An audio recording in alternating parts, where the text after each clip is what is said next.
Alright, in the last video I started talking about earth portals and how you can detect them, how you can realize that they're around you. Talked about how you can feel changes, sensations in your body, pressure changes or energetic tingling type sensations. And then we talked about unusual features like sheer rock walls. I know in Michigan and other places that are closer to the north of the United States, geologists say because of glaciation you have these boulders that are sitting there that are like, there's no huge boulder, you know, larger than a truck around for miles, and then all of a sudden you have this one that's sitting there. To me, anything geologically that's unusual is calling for your intention and attention to inspect it and to find out what's going on with it.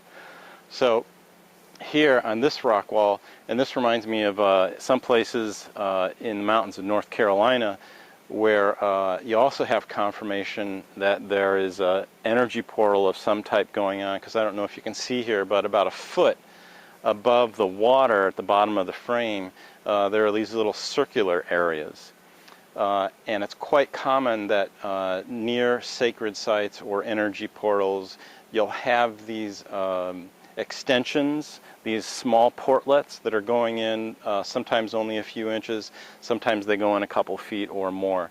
So those are also indications that you have an energy portal. So now, what do you do with an energy portal or an earth portal?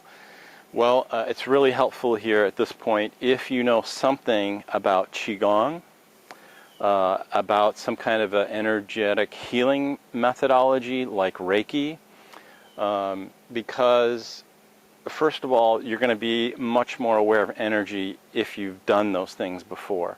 Otherwise, you could just take the average person, you could put them, 2 inches in front of an energy doorway or an energy portal, and they won't have a clue what's going on. So you need to be sensitive, you need to be aware. So let's assume that you know Qigong, and one of my favorite types of Qigong is Spring Forest Qigong.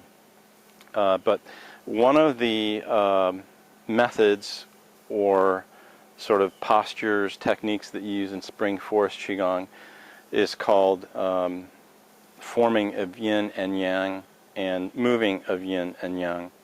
So what you do is you use your mind and you are forming an energy ball here, and then I'll let you imagine what you would do with that energy ball in terms of the portal. There are some energy portals that you will feel when you're standing in front of them that there's a kind of a wind, a pressure. And one of these is in Teotihuacan. It's underneath the Temple of the Butterfly. And you go in there and it's a corridor you go on, and then you make a left turn onto, you're actually standing in front of a large natural and artificial doorway. But when you make this turn, there is a chamber off to the side, and the first time that I walked past this, it was like there was this wind that was blowing, an energetic wind. It basically pushed me around, and that was a strong key to me that there was a portal that's there. So these are the portals. They have many uses. They're here to be interacted with. Some of them are dormant. Most of them are in a state, though, that they're either active or if you form your intention. Also, I should point out this is very important anytime you approach anything energetic that you gain permission.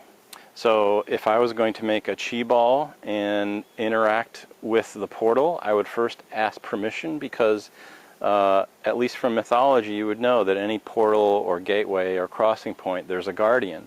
There's a caretaker who is responsible for this energy and is associated with the doorway. So you always, when you enter a sacred site or interact with any kind of energy portal, you need to gain permission.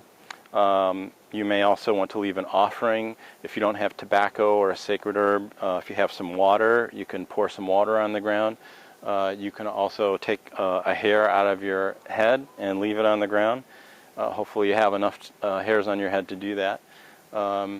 Those are just some of the ways I would call the sacred protocol when interacting with any sacred site or with sacred energy portals. And in the next video, I will share a little bit of an experience I had at this energy portal.